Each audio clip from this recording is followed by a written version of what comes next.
To overseas, U.S. Secretary of State John Kerry says that if a ceasefire deal in Syria is to be salvaged, warplanes must stop flying over key parts of that country.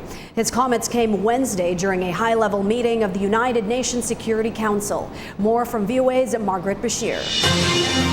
The United States and Russia agreed to a cessation of hostilities on September 9th, but 2 deadly incidents since then have tested its viability.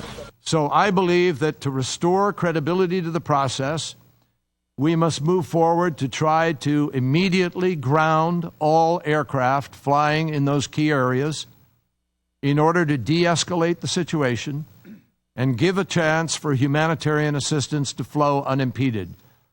And if that happens, there's a chance of giving credibility back to this process. Kerry said a flight ban would also prevent the Syrian military attacking civilian targets with the excuse that it is going after armed groups and terrorists. The ban would also help build confidence toward restarting intra-Syrian talks. How can people go sit at a table with a regime that bombs hospitals and drops chlorine gas again and again and again and again and again and again and acts with impunity?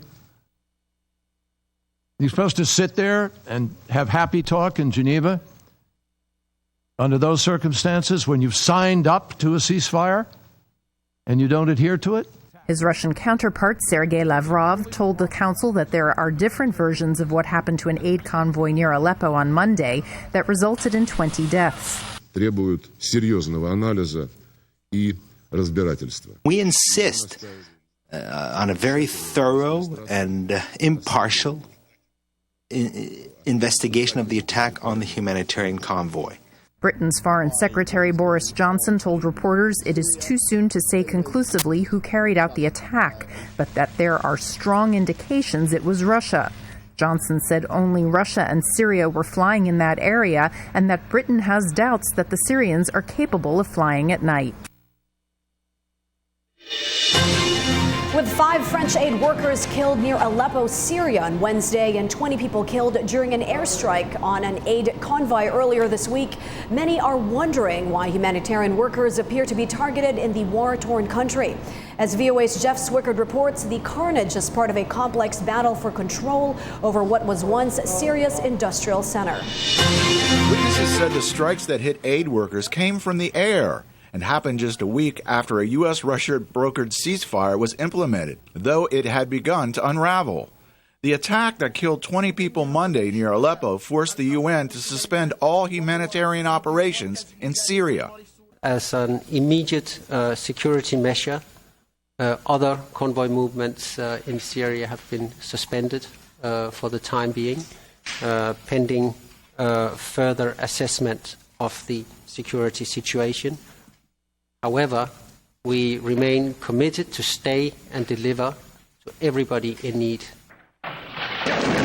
The northern city of Aleppo is split between Syrian and opposition forces.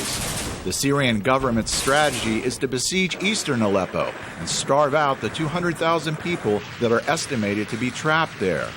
It is a strategy that has worked in other parts of Syria, leading to the surrender of territory. Charles Lister is with the Middle East Institute in Washington. In a sense, it's a siege and destroy strategy, a starve and subjugate strategy, whereby opposition forces and civilian populations that live amongst them are forced into an eventual surrender. The city has been under siege for months, and there's reportedly little food in the eastern part, where conditions are described as dire. Government warplanes have bombed aid convoys, which is a war crime in other parts of Syria, without any repercussions. Charles Lister says the bombings have become an integral part of the strategy of the regime of Bashar al-Assad. There's no doubt that armed groups within the opposition are inherently reliant on civil society support.